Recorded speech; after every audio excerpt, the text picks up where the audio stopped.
에서 정현정입니다.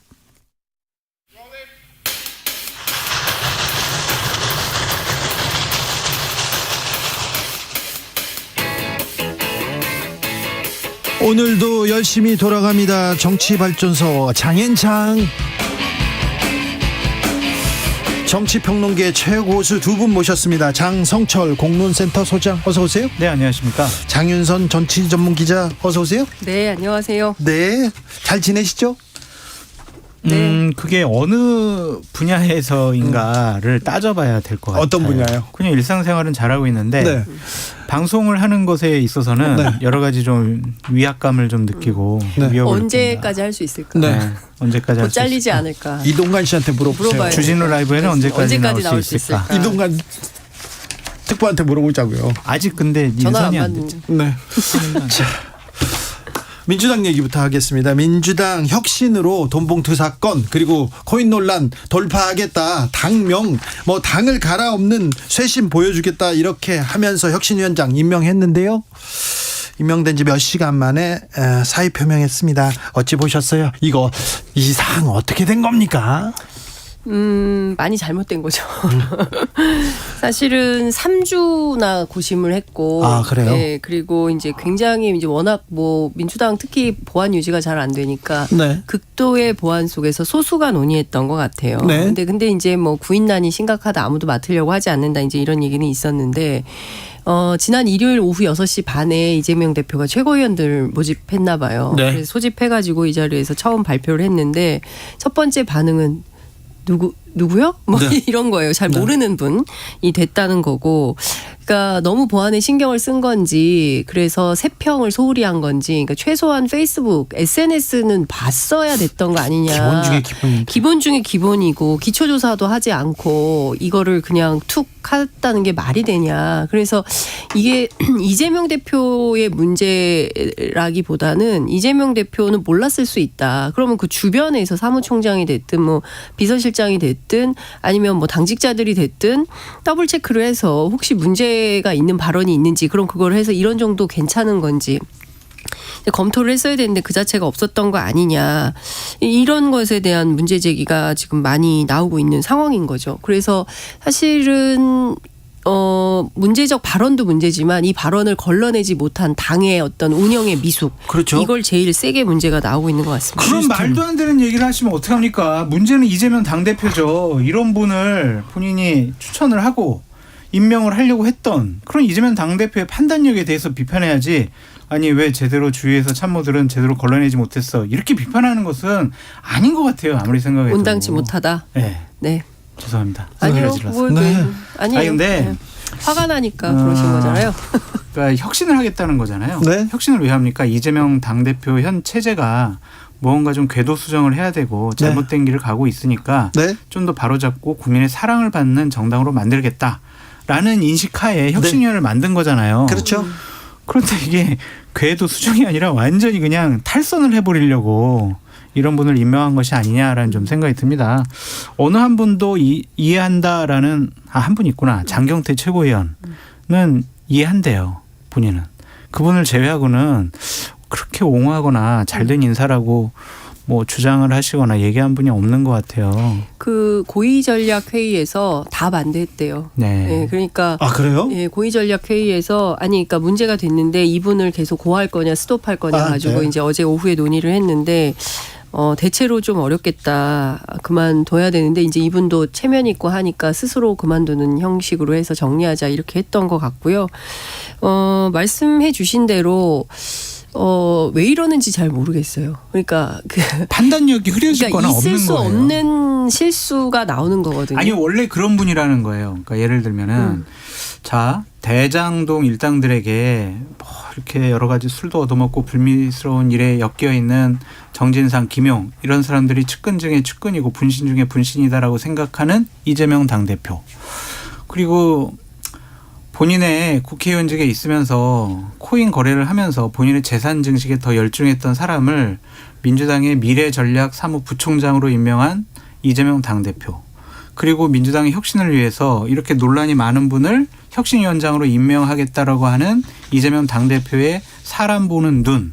그러한 인식, 판단력 이것은 다 문제다라고 말씀을 드릴 수밖에 없고 결국에는 야당 지도자로서의 자격도 없는 것이 아니냐라는 비판을 받을 수밖에 없습니다. 이재명 당대표와 민주당은 윤석열 정권 인사 잘해라. 제대로 검증하고 괜찮은 사람 추천하고 장관하고 그래라. 왜 너희들 안에 있는 사람들 너희들하고 친한 사람들만 그렇게 인사 검증해가지고 그것도 제대로 안 하면서 이렇게 장관직이나 중요한 정부의 기관장에 임명하느냐라고 비판을 하잖아요. 이 지금 이재명 당대표의 인사의 모습을 보면은 야, 이재명 당대표가 대통령 안 되기 정말 다행이다라고 생각이 들 정도예요, 저는. 그리고 민주당에 하나만 더 말씀드릴게요. 네. 민주당의 미래가 없다고 생각하는 것은 청년 최고위원은 아니지만 어쨌든 젊은 최고위원인 장경태 최고위원은 오늘 한 방송에 나가서 이 분에 대해서 뭐라고 얘기했냐. 평범한 국민으로서의 삶을 충분히 잘 이해하고 계신 분이다. 그래서 혁신위원장으로 적당하다. 이런 식의 주장을 아직도 하고 있어요. 이런 인식을 갖고 있는 분이 민주당의 청년 의원이고 최고위원이고 민주당의 미래라고 생각이 된다면 민주당은요. 뭐 내년 선거 치러보나 많아요. 김재훈 최고위원이랑 태영호 최고위원 얘기할까요? 사기? 아니요. 아니 근데 이제 뭐 민주당 내부에도 사실 뭐 국민의힘에도 여러 갈래의 의견이 있듯이 예? 민주당도 민주정당이니까 뭐 수많은 의견들이 있어요. 그러니까 장경태 최고위원처럼 판단하는 분도 있지만 이 부분에 대해서는 거의 반대하고 있어요. 반대하는 분들은 좀 창피하다. 네? 너무 부끄럽다. 이거 진짜 뭐 무슨 말을 우리가 할 수 있냐. 진짜 너무 할 말이 없다. 이제 이렇게 말씀하시는 분들도 있어요. 스펙트럼이 다양한데. 네. 근데 이런 겁니다. 그러니까 이재명 대표가 사실은 잘 아시는 것처럼 그동안 이제 손가락 리더십이라고 해요. 그걸 뭐라고 손가락 리더십이라고 하는 이유는 그 행정부에만 있었기 때문에 지시하면 다 됐던 거예요. 그러니까 정치를 잘 모르죠. 여의도 정치를 잘 모르는 가운데 와가지고 뭐 인재풀도 잘 없겠죠. 그리고 친명이라고는 하지만 사실은 손가락 안에 꼽는 거고 잘 모르는 거예요. 그렇기 때문에 이분이 정치의 어떤 기술이라든가 뭐 이걸 어떻게 잘해야 되나 이런 정치력은 굉장히 부족하다라는 당내 평가가 있는 것도 사실이고 그러면 당신 물러나라라고 요구하는 분들이 있어요. 이상민 의원 같은 분 네. 오늘 아침에 라디오에 얘기를 했는데 여하튼 역대 선거에서 1490만 표인가요? 제일 많은 득표를 했고 그리고 여전히 이재명 대표를 지지하는 핵심 지지층들이 상당히 있는 거예요. 그러니까 뭐 민주당 안에서는 내년 선거를 앞두고 이재명만으로도 안 되지만 이재명 빼고는 또 안 된다. 이런 상황에 있는 겁니다. 그러면 이재명 리더십의 뭐 예컨대 앞서 말씀드린 대로 운영에서의 어떤 문제점 이런 게 생긴다면 이것을 보완할 수 있는 어떤 리더십이 좀 필요한 거 아니냐. 이런 수준에서의 생각들을 하고 있는 걸로 보여요. 이재명 당대표가 정치력이 부족하고 뭐 이해를 하지 못하고 있다라는 표현보다는 이분은 민주적인 지도자가 될 기본적인 소양과 자질이 없다라고 볼 수밖에 없습니다. 본인 대선 후보 했잖아요. 그리고 지난 거의 1년 동안 민주당의 당대표 역할을 하고 있습니다. 그 정도 됐으면 이제 좀 정치도 알고 정치적인 판단을 어떻게 해야 될지 충분히 이해하고 그것을 받아들여야죠. 아직도 행정기관에서 경기도지사 성남시장으로서의 손가락 하나 리더십 거기에 연연을 하면은 앞으로도 가망성이 없다라고 좀 말씀을 드리고 싶어요. 근데 저도 그 얘기는 이번에 도대체 왜 이렇게 된 거냐. 검증도 최소한 기초 검증도 안 되고 이거 도대체 왜 그런 거냐라고 취재를 쭉 해보니까 이제 소수가 모여서 결정한 거예요. 그러니까 이런 방식의 리더십은 교정이 필요하다. 네. 그러니까 이를테면 당내에 많은 분들이 계시잖아요. 네.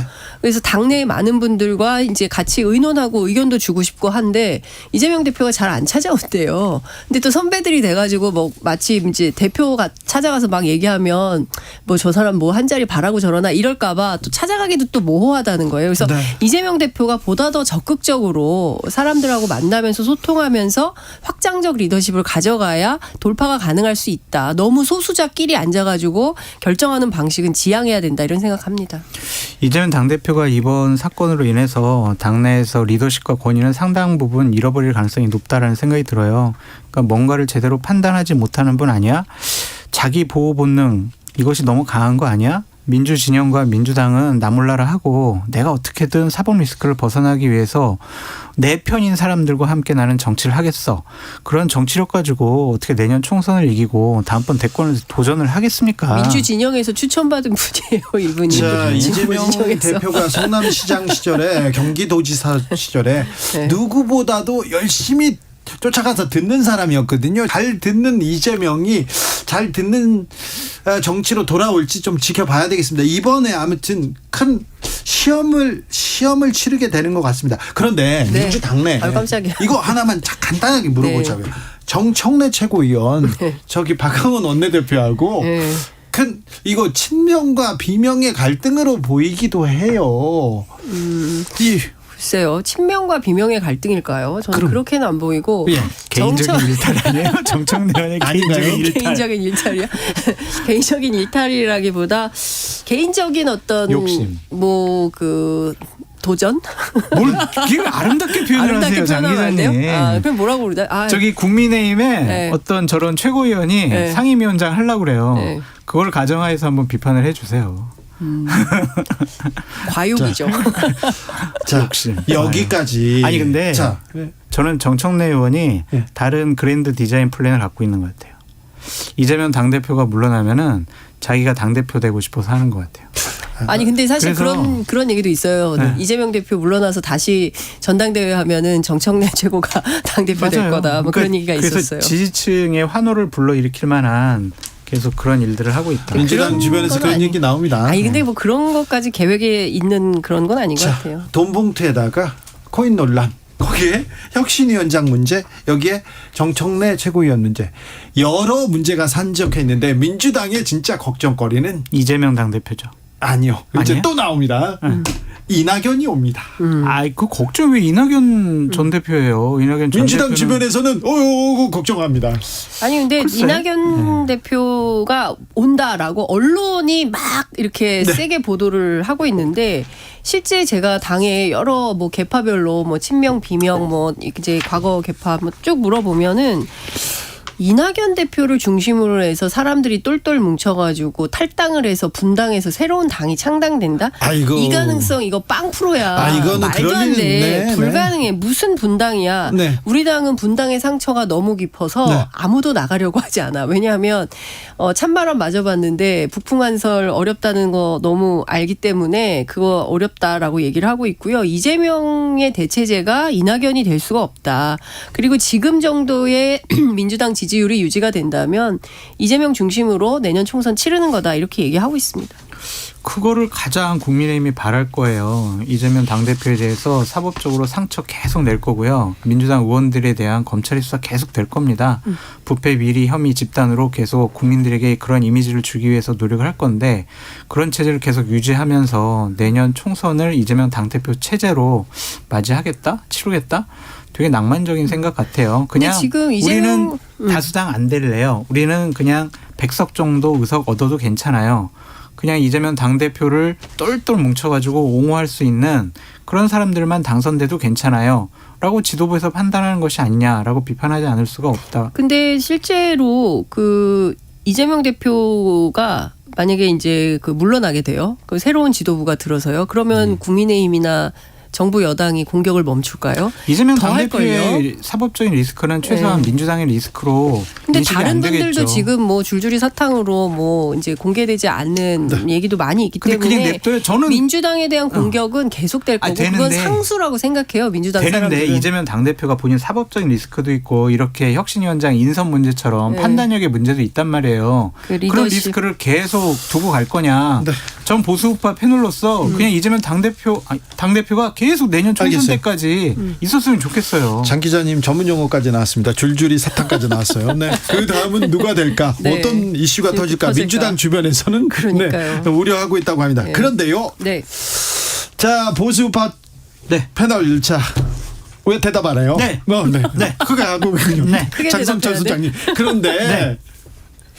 국민의힘에서 검사 공천한다면서요. 안 한대잖아요. 아이고 오인혜가 뒤에서 다 한다면서요. 오인혜가 검사 공천한다고 그런 네. 유언 비어를 지금 KBS에서 말씀하시는 아니요 그런 얘기가 계속 있는데 자 오인혜 실체는 뭐고 검사 공천설 이거는 뭡니까? 검사 공천설은 김기현 당 대표나 이철규 사무총장이 네. 그건 말도 안 되는 소리라라고 여러 번 선을 그었고 네. 얼마 전에 당협위원장들 모여 있는 자리에서 우리는 시스템 공정할 테니까 걱정하지 마세요. 열심히 지역에서 활동하세요. 이렇게 얘기했기 때문에 거짓말.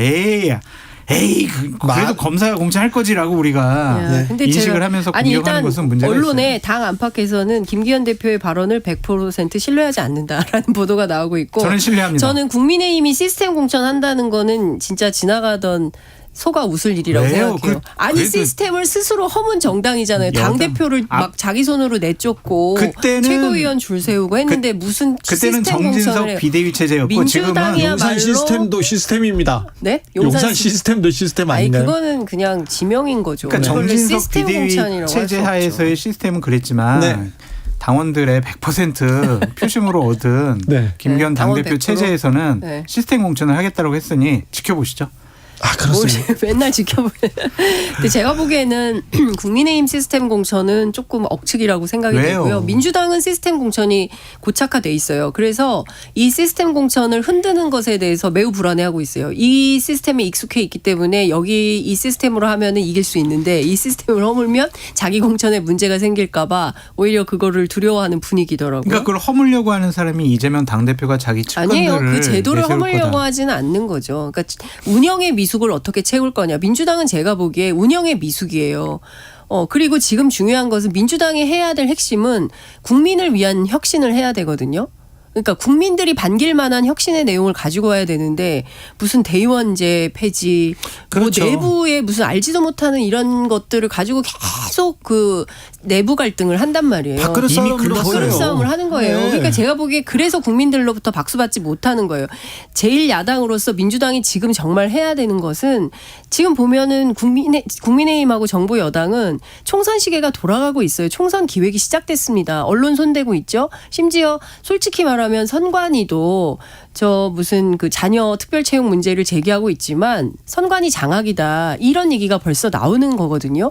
그것뿐만 아니라 노동 문제, 시민단체 문제 지금 다 건드리고 있잖아요. 이건 총선 시계가 지금 시작되고 있는데 그럼 민주당은 뭐 하냐. 여기에 맞서서 여러 가지 정책들을 가지고 전략적으로 붙어주는 이런 역할을 해야 되는데 맨날 자기네들끼리 뭐 대의원제가 무슨 의미가 있다고 그걸 갖고 맨날 싸웁니까? 민주당이 그렇게 못하는 이유가 왜 그러겠어요. 이재명 당대표 때문이라니까요. 그분이 뭔가를 또 여기서 제대로 이재명이 떠나요. 맨날 이재명 원흉론이야. 아니 그러니까 뭔가 제대로 판단을 하거나 결정을 내리지를 못하잖아요. 아니, 근데 국민의 눈높이에 맞는 혁신 근데 거창하지 않아요. 장소영 제가 민주당을 오래 출입했던 기자로 판단을 할 때 민주당은 집단지성이 돌아가는 정당이에요. 그러니까 국민의힘은 오더 정당이에요. 그래서 이렇게 해 그러면 이게 쭉 따라가는 정당이고 민주당은 제가 취재해 본 바로는 오더를 내리면 싫어해요.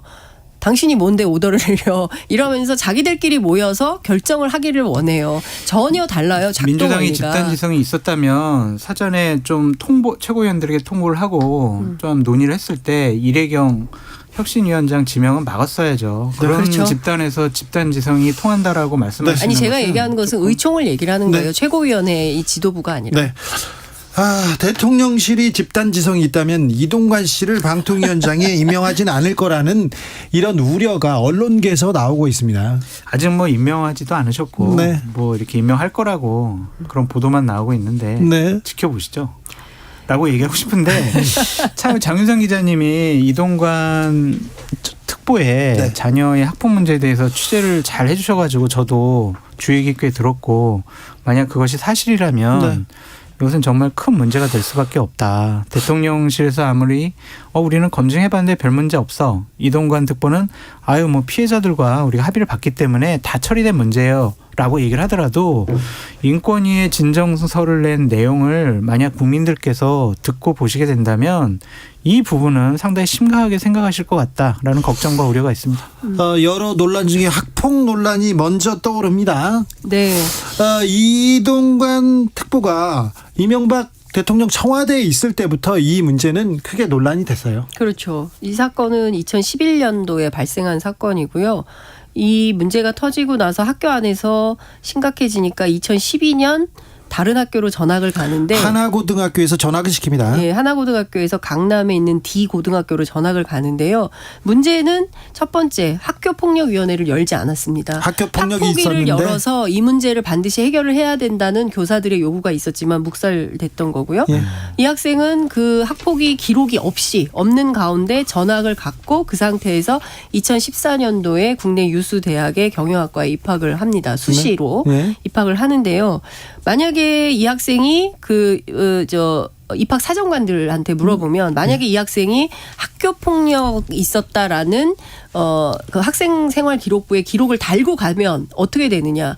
이제 수시에서 떨어진다는 거죠. 그런데 이런 측면에서 보자면 정의당 정진호 의원 같은 경우에는 이것은 부정 입학, 입시 비리에 해당한다라고 비판하고 있습니다. 그러니까 지금 첫 번째는 이 끔찍한 학폭, 친구를 책상에 머리에 300번이나 찍게 하고 침대에 눕혀놓고 밟고 이런 정말 공영방송에서 옮기기 어려운 수준의 이런 내용들, 무슨 조폭 영화에서나 볼 법한 그런 상황들이 아이들이 했다는 것 자체가 참 너무나 황당하고 끔찍하고, 그리고 이 학생들이 과연 이 문제를 제기를 했을 때 해결이 되겠냐라는 어떤 권력에 대한 열패감, 이런 것들이 나옵니다. 자술서에. 그리고 이제 중요한 것은 학폭 기록 없이 학교에 이제 그 상위대학에 진학할 수 있었던 것도 추적을 해봐야 되는 거고요. 중요한 포인트는 서울교육청에서 고발을 했어요. 이 학교의 교감 선생님을.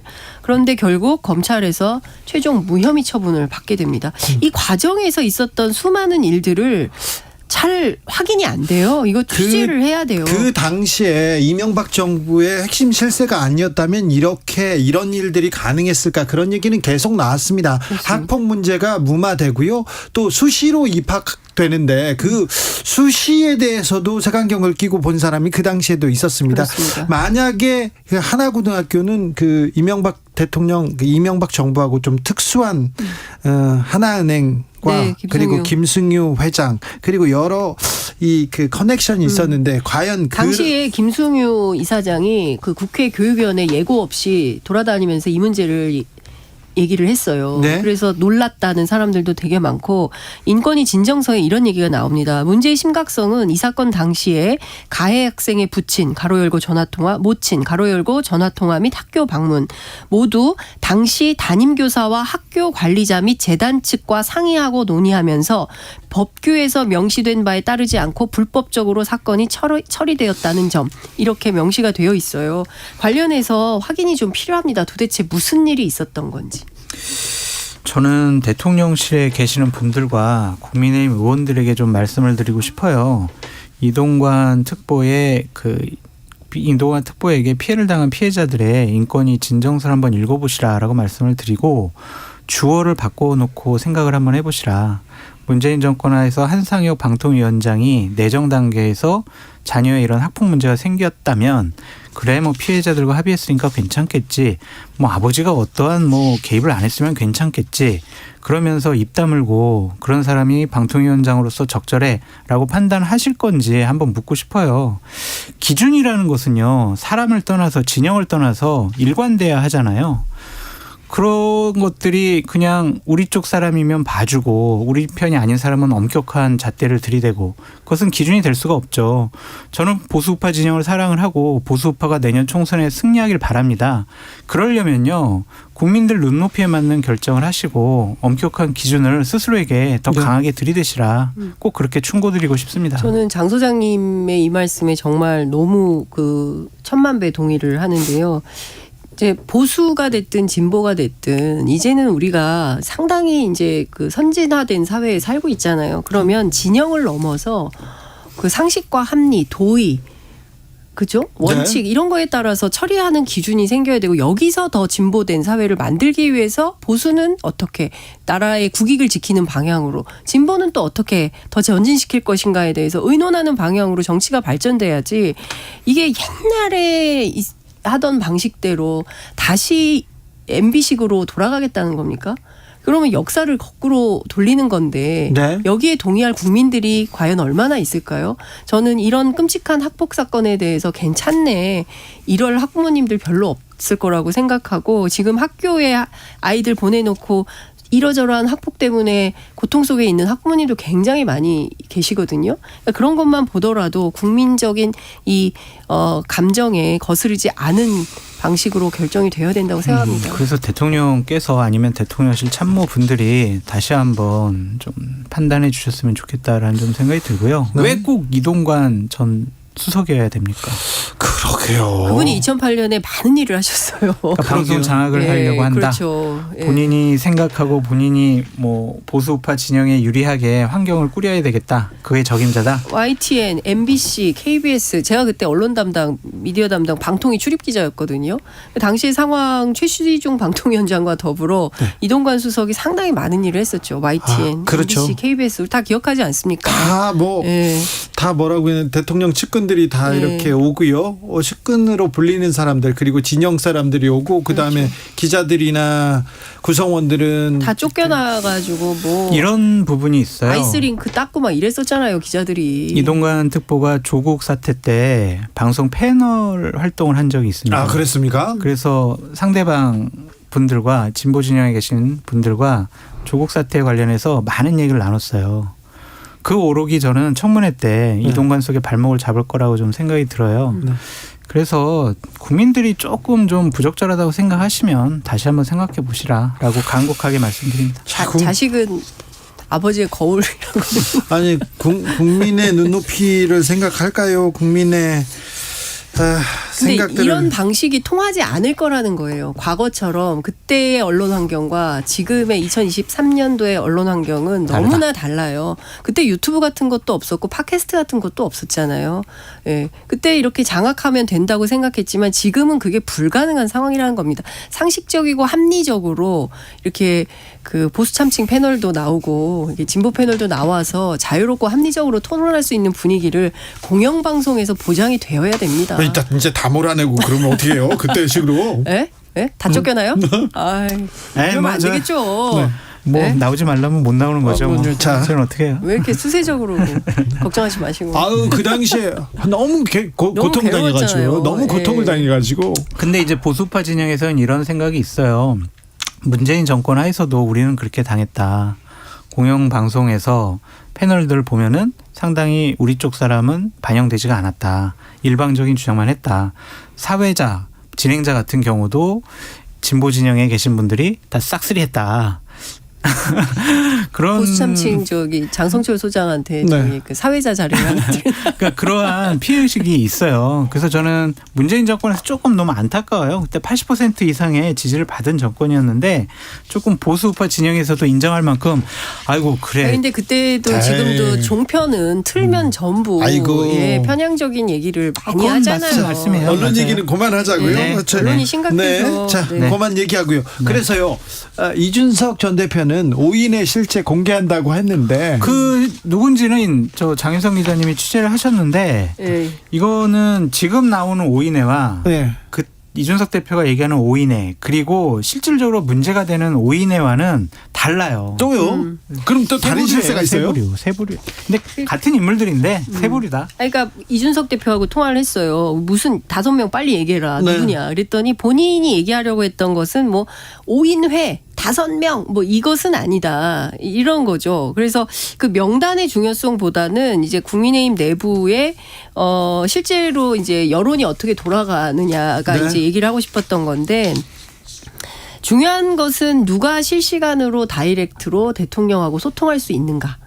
역시 여기에 키맨이 누구냐. 네. 뭐 이런 거라는 거죠. 그래서 이제 오인회라는 네. 숫자가 중요한 게 아니에요. 아니라 거기에 등장인물이 중요하다는 그렇죠. 거죠. 그래서 누가 키맨이냐. 맞아요. 그 키맨을 박성민 의원으로 보더라고요. 그러게요. 네, 그러니까 대통령의 술친구 뭐 혹은 대통령 찐친. 뭐 찐친 아니, 술친구라는 표현은 좀 부적절한 것 같고. 부럽잖아요. 근데 네. 그렇게 얘기를 하더라고요. 여러 가지 정치권 일을 매일 통화하는 상의하는 사람, 매일 상의하는. 통화하는 사람 뭐 이렇게 좀 알려져 있는데 계속 박성민 이름 나오네요. 예.